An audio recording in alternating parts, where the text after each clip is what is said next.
one of the most prestigious magazines in all of Korea, and Jiwon worked as a fashion editor. But today, she was happier than ever. She had finally achieved her dream. Today, she was moving into her dream apartment. Although she was in debt for now, she didn't mind. She ran into a neighbor who, upon hearing which apartment Jiwon would live in, shared an interesting bit of gossip. Apparently, 2 men lived next door to her, and rumors said they were a couple. Some even said they were adoptive parents. Jiwon was curious, but for now, the most important thing was to enjoy her new home. The next day, she woke up late, and it just so happened to be the day she would meet the new chief editor. They said he had previously worked for Vogue in France. His name was Shin, but many called him David. Shortly after she arrived at the office, the new boss called for a meeting. When Jiwon saw him, she was stunned. The new editor-in-chief was the same man she had met 3 months ago in France. 3 months ago, Jiwon had taken a trip to France to immerse herself in the culture and see the landscapes. One night, however, a pickpocket almost stole her passport. Shin had saved her from that situation. He caught the thief and returned her passport. Jiwon was amazed by how handsome he was, though his voice had been stern and not very kind. He had said, "It seems you're as innocent as you are foolish. From now on, keep your bag close to your chest."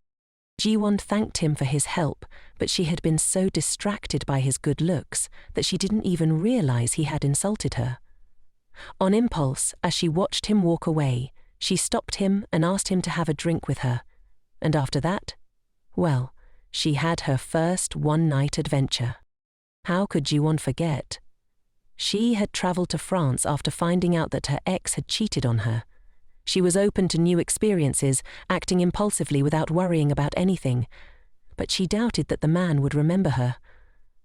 There was no denying it, though. Her boss was incredibly attractive. Her boss caught her attention, asking if it was common for her to arrive late. Jiwon tried to explain herself, but Jiwon had no filter. He bluntly told her that her outfit today was terrible. Jiwon tried not to give it much thought. Just because she had spent one night with him didn't mean anything. Besides, he was her boss now. But her boss wanted to make one thing clear. As a fashion editor, she should have a direct impact on trends. But today, she didn't look the part.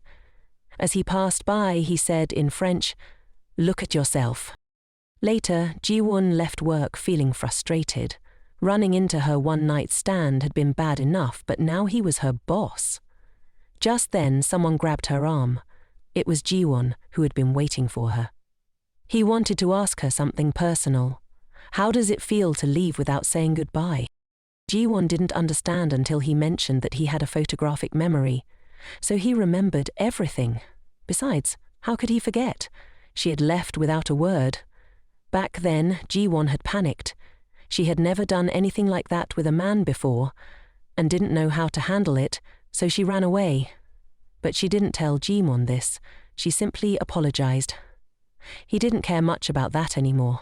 He was happy to see her, but wanted her to understand that what had happened between them was a private matter. After all, he reminded her, he wasn't made editor at Vogue for nothing. The truth was, what had happened between them in France had been special. They had even shared many things in common, but it was something she needed to forget. Later, as Jiwon headed up to her apartment, she met her neighbor, Ha-jun, who was with a little girl named Sol. Jiwon was stunned by how handsome Ha-jun was, but when she realized they were going to the same floor, it dawned on her that he was one of the men she had heard about, the adoptive parents. She said out loud how much she admired them for being so brave and supportive, then hurried off to her apartment before Ha-jun could correct her. The following night, the CEO of the magazine held a banquet to welcome the new editor-in-chief. Jiwon was getting ready, but as she rushed out of her apartment, she accidentally bumped into a child. She quickly reached out to catch him. But before Jiwon could fall, her boss swooped in to rescue her. He quickly picked up the child and, in a gentle voice, asked if he was okay. This shocked Jiwon even more. How could he be so sweet with kids? But after handing the child back, he returned to his usual cold self, warning Ji-woon that she was still walking a fine line. Later, everyone was eating, but in the middle of it all, Ji-woon's phone rang, catching her boss's attention. She excused herself and answered the call. It was her ex, So-min, drunk and begging for forgiveness. Furious, Ji-woon told him never to call her again. But out of nowhere, Ji-woon appeared, snatched the phone from her and told the cockroach never to call Ji-woon again, and if he had a problem, he could come meet them at the hotel. Jo-min asked who he was talking to, and Jo-min calmly replied, her future husband. Jo-min was left speechless, while Jo-min walked away as if nothing had happened. Ji-won couldn't think straight. Seeing him and hearing his voice made her remember France. That day, after drinking with him, Ji-won had offered to walk her back to her hotel, but Ji-won couldn't trust a stranger, though the fact that he didn't push her made her trust him more. She caught up with him and invited him to her room. For Ji-won, she was the first woman who had ever made him cross such boundaries.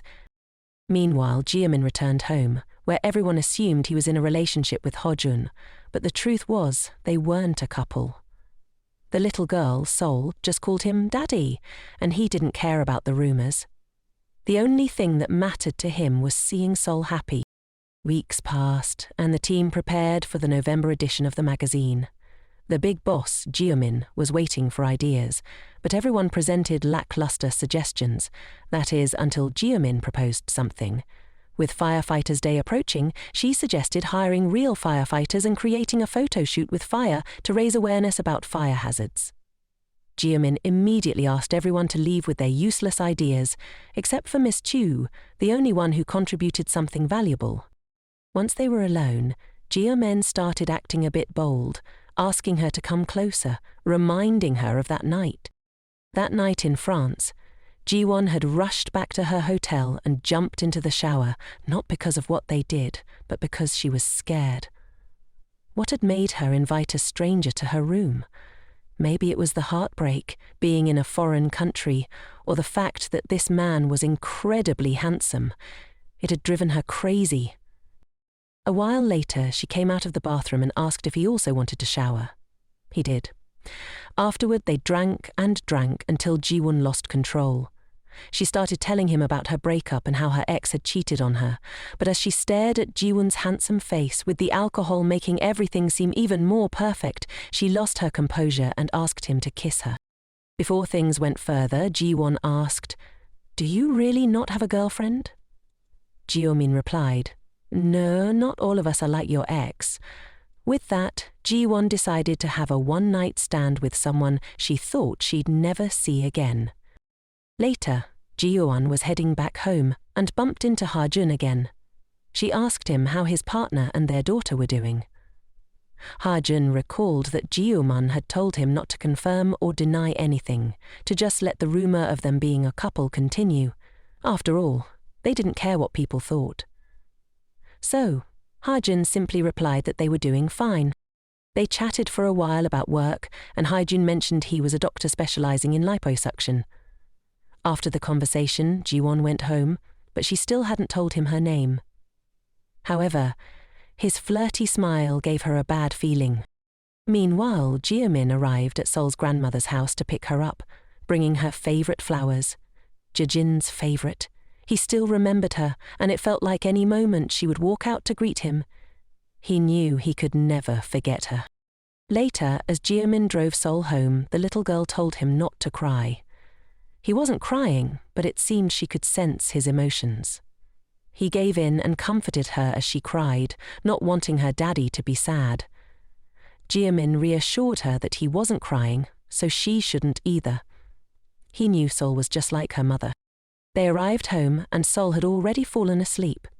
After tucking her into bed, Ha-jun and Ge-man talked. Ha-jun mentioned that he had met their new neighbor and that she'd already heard the rumor about them. They joked about who the husband was, with Ha-jun suggesting Ge-man play the part while he would be the wife. But Sol was only Ha-jun's daughter. Ha-jun also reminded Ji-min that he needed to let go of Jejin. It had been 3 years since her death, and it was time to let her rest in peace. Just then, Sol woke up, having had a nightmare. She asked what was wrong, saying she saw her daddy crying again. Jian tried to calm her down, saying he wasn't crying, but Sol insisted that if he wanted to cry, he should. She didn't want him to hold back for her sake. This touched him deeply. Her heart was so sweet. The next day, Jian arrived at work, but to her frustration, the cockroach, her ex, Seo-min, showed up, demanding to talk to her since she hadn't been answering his calls.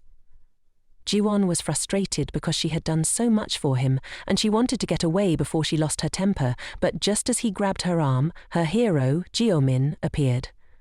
He warned Seo-min that he was the man Jian would marry, so he needed to leave immediately. Seo-min, overhearing this, judged Jian, accusing her of getting engaged so soon, only 4 months after their breakup. But Jian fired back, telling him that after 5 years of dating, she never really knew him. The argument finally ended, and Seo-min thanked the cockroach. After all, if he hadn't cheated, Seo-min would never have met Jian. With that, they walked away together. At that moment, the idiot grabbed Seo-min, but Seo-min, lowering himself to the guy's level, told him, "Get lost, idiot." After that, Seo-min took Jian by the hand. She didn't understand why he was doing this for her. According to him, it wasn't for her at all. It was just to get her to invite him for a drink tonight, and this time he'd pick the bar. He wanted to go somewhere peculiar where no one would judge him for what he did. They agreed to meet at 8 p.m. That night, they entered the bar, and all the men were staring at Jian, likely because she was making sure no one approached Jian. Jian was curious why Jian was now answering all her questions. Back in France, he hadn't been like this. He seemed different. The reason, as it turned out, was because tomorrow was Jijin's birthday, the hardest day of the year for Jian. It was difficult for him to pretend, so he invited Jian, knowing she wouldn't ask him why he was feeling that way. Jian tried to comfort him, but Jian took the chance to tease her, saying he didn't want anything from her today, reminding her that she had left him traumatized by abandoning him after their night together. Jian responded that this time she just wanted to cheer him up.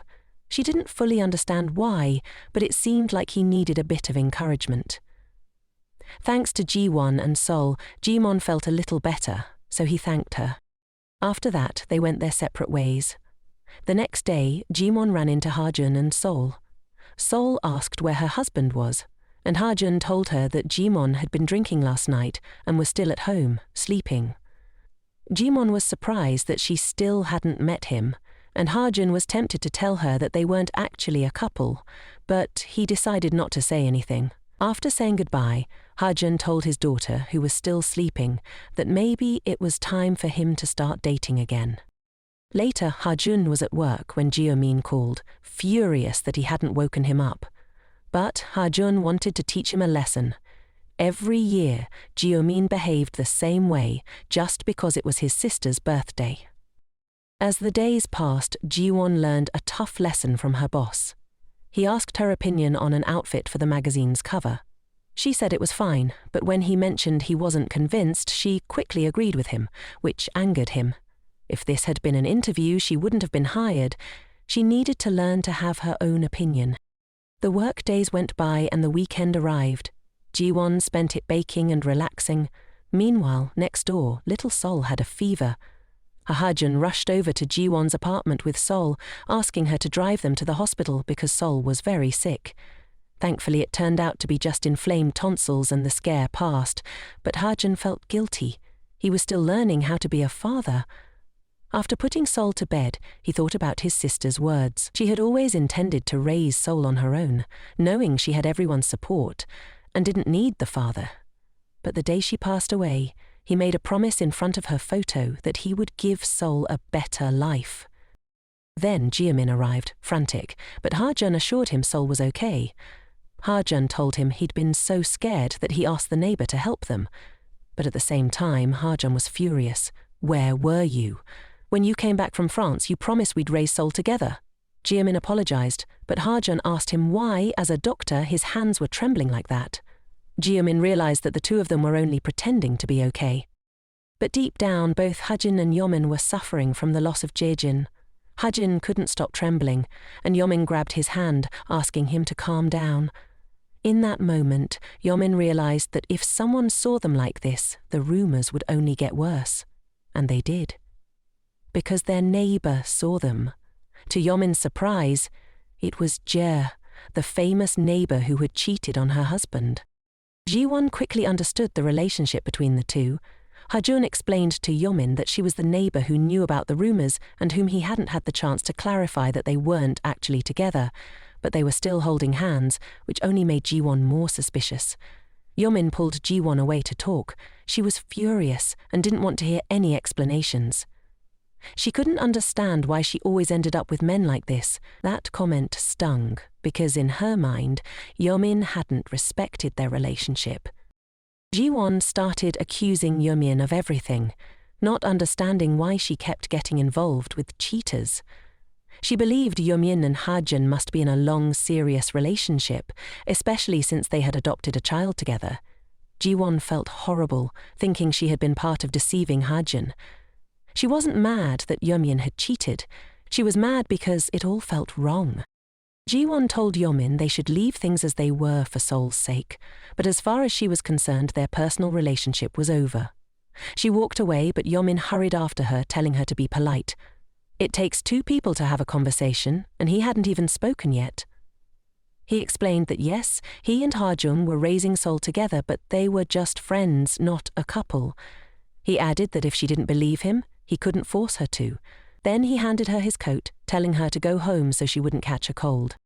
The next morning, Hajun wanted to explain everything to the neighbor, but Yomin didn't think it was necessary. However, seeing how persistent Hajun was, Yomin realized he didn't want to clear things up for the other neighbors. He wanted to do it because it involved Jiwon. Hajun had been on the verge of telling her everything when the doorbell rang. When Haijun saw who it was, he knew they were in trouble. It was Haibon, Haijun's older brother, a lawyer and the only person in the world who could really get under Yomen's skin. They quickly opened the door, and Yomen immediately understood why Haibon stressed him out so much. He was so imposing. Right away, Haibon made Yomen do push-ups, but with little soul, he was nothing but pure sweetness. That day, Haibon had brought everything they needed for a barbecue. They started asking about Haibon's wife, who works for the government and is always busy. When Haijun asked if everything was fine in their relationship, Haibon gave him a stern lesson about minding his own business. Meanwhile, Seol started playfully hitting her uncle, and Haibon found it adorable. On the other hand, Jian had been thinking it over, and since she had baked some sweet macarons, she decided to offer a few to her neighbors. Just as she was about to knock, Jimin stepped outside and saw her. She offered him the macarons, and in return, she was invited to join the barbecue. They quickly introduced themselves, but soon enough, both Jimin and Haijun were competing for Jia's attention. Jaibon noticed immediately and told them to show good sportsmanship from now on, as fairness and generosity would be essential in any competition they faced. A few days later at work, Jia found herself in an argument with the photographer. She had asked for photos of firefighters that captured their hard work and dedication, but instead she was getting photos of sexy firefighters, which wasn't the concept she wanted. The photographer refused to comply until the big boss arrived. The boss reminded the photographer that he's paid a salary and that the least he could do was adhere to the concepts he was given. The photographer began to complain, but the boss, now irritated, deleted everything they had done and told them to start from scratch. Later, Jia stepped out of the building to rest for a moment on the sidewalk when she saw a call from the cockroach, her ex. She didn't answer, but then he suddenly appeared in person. Jia wanted nothing to do with him, and he told her he had broken up with Hai, which didn't interest her in the slightest.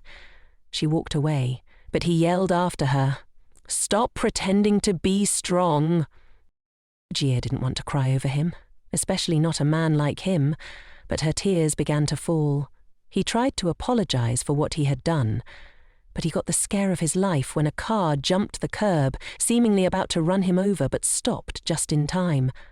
The driver? None other than Jimin. He reminded the cockroach of his earlier warning. The next time he saw him bothering his girlfriend, he'd be in serious danger. Jimin then helped Jia into the car and drove her away. But before leaving, Jian warned the cockroach that next time he wouldn't stop. They were already in the car and Jian was going to take Ji out for a meal, but then he asked why she had left him alone that time. Ji, exhausted, responded by asking when he would stop bringing up what happened in France.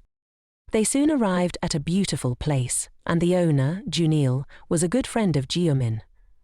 Junil introduced Ji as his colleague, but out of nowhere, he started telling Junil that he's bisexual, is in a relationship with Hirachell, and even had an affair with a woman in France. Junil told him to stop being ridiculous, insisting that Jian and Hirachell are a couple.